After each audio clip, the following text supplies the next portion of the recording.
So we have some questions for you that are new. They sort of came up in the last few days that we were visiting together. Do you understand that momentum happens whether it is a subject that is wanted by you or a subject that is not wanted by you? So you understand that law of attraction is adding to whatever you've got going on vibrationally.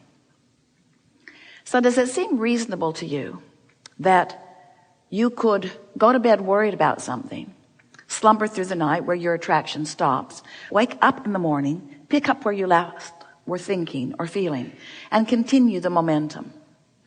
And does it make sense to you that that momentum is going to increase as long as your attention is upon that subject?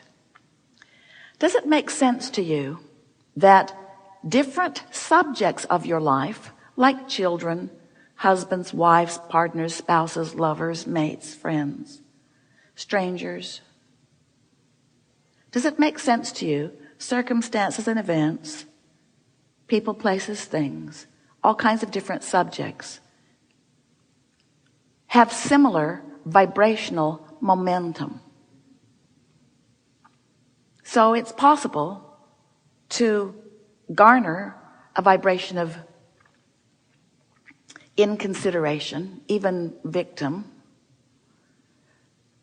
on a myriad of different subjects. In fact, law of attraction makes it likely that how you feel about one subject is bleeding over into how you feel about other subjects. So can you accept that you have some sort of habits of vibrational offerings? We've been calling them vibrational set points. So we want you to explore with us the understanding that you've got habits of thought, which means you've got habits of vibrational offering, which means you've got habits of attraction, which means your life is reflecting back to you what you've got going on vibrationally. We like it that what you think and what you feel and what you manifest always match. But we like it when you recognize that what you're thinking and feeling has the potential of matching even better than it is now matching. You follow that a little bit? That's what momentum is. In other words, law of attraction is saying, oh, that thought that didn't feel very good to you, or that thought that felt very good to you, that thought that you're thinking right now is an active thought that you've been on long enough. Here's more like it. Here's more like it. Here's more like it. Here's more like it. Here's more like it. Here's more of that. Here's more of that. Here's more of that. And what we've noticed with many of our physical friends is that you don't seem to realize that you have the ability to control not only the placement of your thought in the emotional scale, feeling really good to not feeling so good, but you have the ability to control, once you understand it, the momentum of anything. A lot of times when people come to us, they've got momentum going on different subjects, and they don't realize that they've got momentum going. They don't even know about law of attraction. And so when we say, you know, you create your own reality, they say, that's highly unlikely. Because there are things in my reality that I would not choose. So how is it that things that I do not want are coming to me if I create my own reality? And we say, it's obvious. You're creating your own reality and not knowing you're creating your own reality.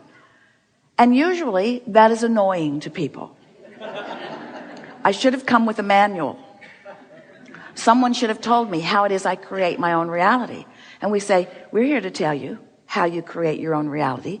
You create your own reality vibrationally. And they say, thanks, that's really helpful.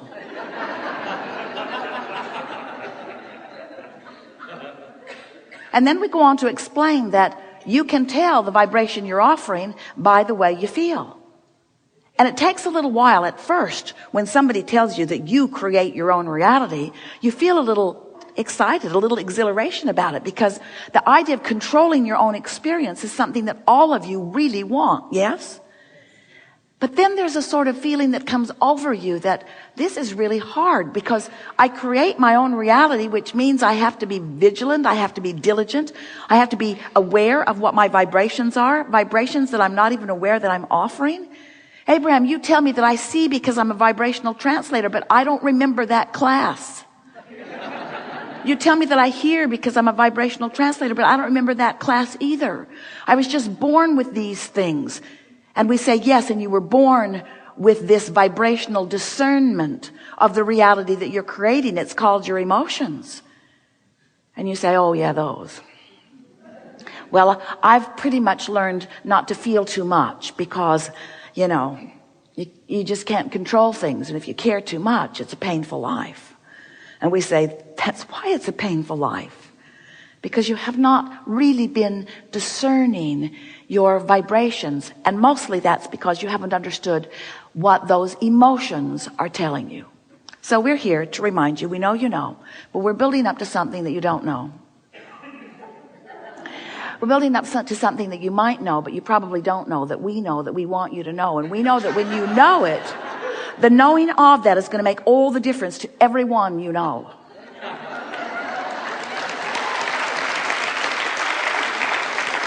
Because when you know this handful of things, when you know that you are the creator of your own reality, and when you know that you are a vibrational offer and that you live in a vibrational universe, and you know that you are offering vibrations and the law of attraction is responding to those vibrations, and you know that the vibrations that are being responded to, that law of attraction is responding to those vibrations, are causing a momentum, and you know that the longer that you are offering your thought to those things, the greater the momentum is, and the higher probability of those vibrations actualizing.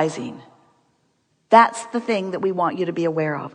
You have the ability to be aware of your vibrations before they actualize, materialize, manifest.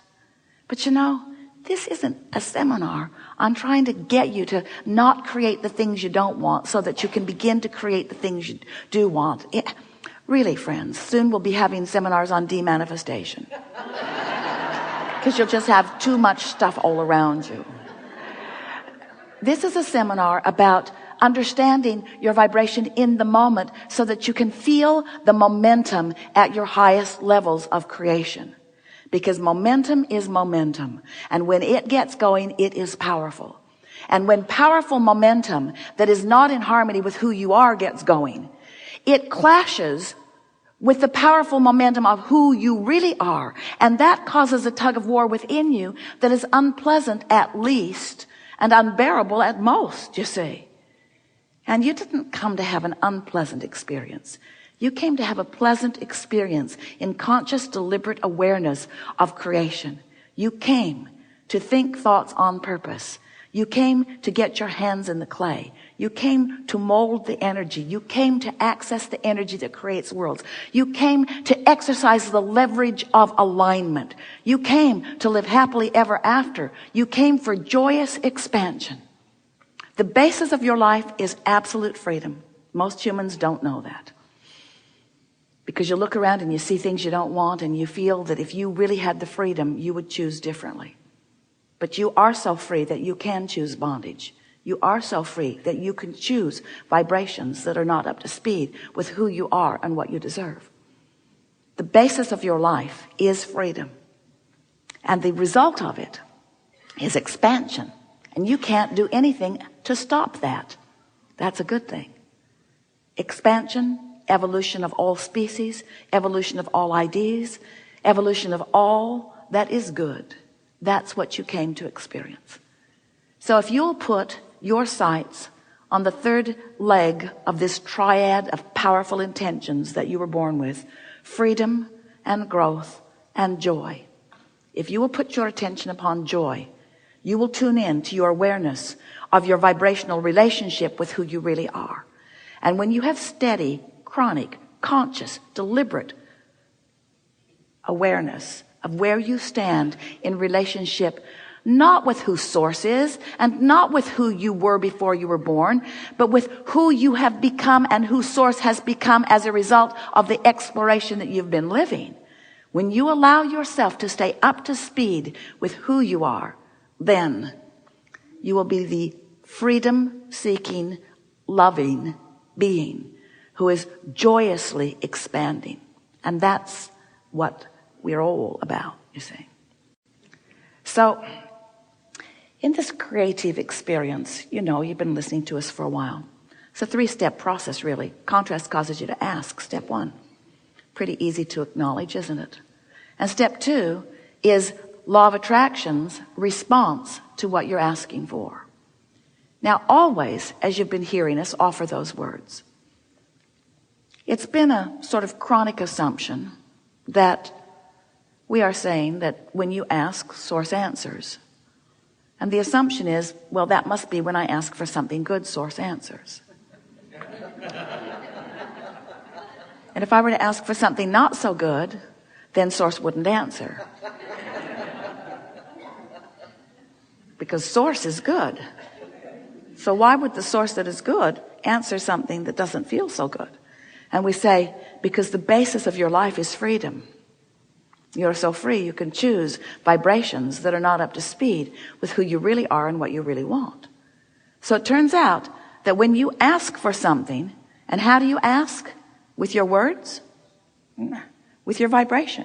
When you say yes to something, you're saying yes to something wanted usually when you say yes.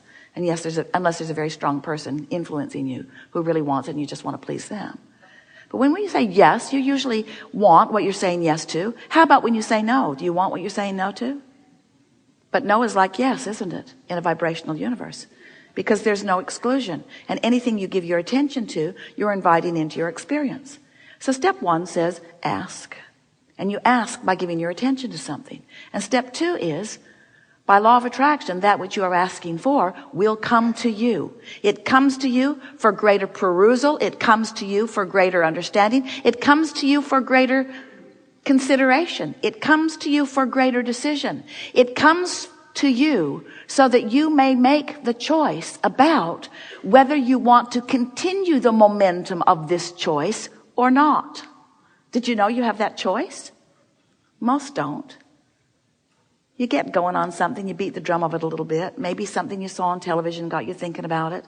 Now you're talking to somebody else about it. That's momentum.